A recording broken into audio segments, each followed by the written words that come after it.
দক্ষিণ ত্রিপুরা বিলোনিয়া মহকুমার মোহরী নদীর বাঁধ ও সংলগ্ন রাস্তার কাজ সরেজমিনে পরিদর্শন করলেন রাজ্যের পূর্ত দপ্তরের সচিব কিরণ গিত্তে। মঙ্গলবার তিনি বাঁধ এলাকা ঘুরে দেখে কাজের অগ্রগতি খতিয়ে দেখেন এবং দ্রুততার সঙ্গে কাজ সম্পন্ন করার নির্দেশ দেন।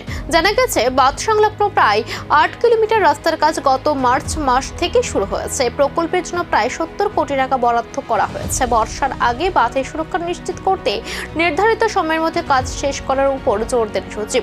পরিদর্শনকালে তার সঙ্গে উপস্থিত ছিলেন দক্ষিণ জেলার জেলাশাসক মোহাম্মদ সাজ্জাদ পি সহ পূর্ত দপ্তরের ইঞ্জিনিয়ার ও অন্যান্য আধিকারিকরা।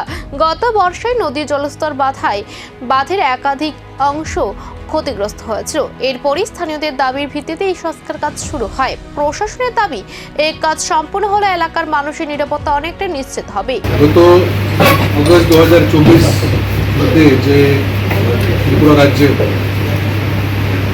যে ভীষণ ফ্লাড হয়েছে, প্রায় রাজ্যের প্রায় সবাই জেলার মধ্যে নুকসান হয়েছে। বিশেষ করে যে আমাদের কৈলাসহর, আগরতলা এবং বিলোনিয়াতে যে প্রভাব এটা অনেক বেশি ছিল। আমরা গত বছর বিলোনিয়াল সকল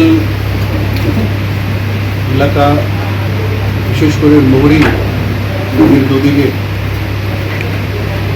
আমরা পরিদর্শন করে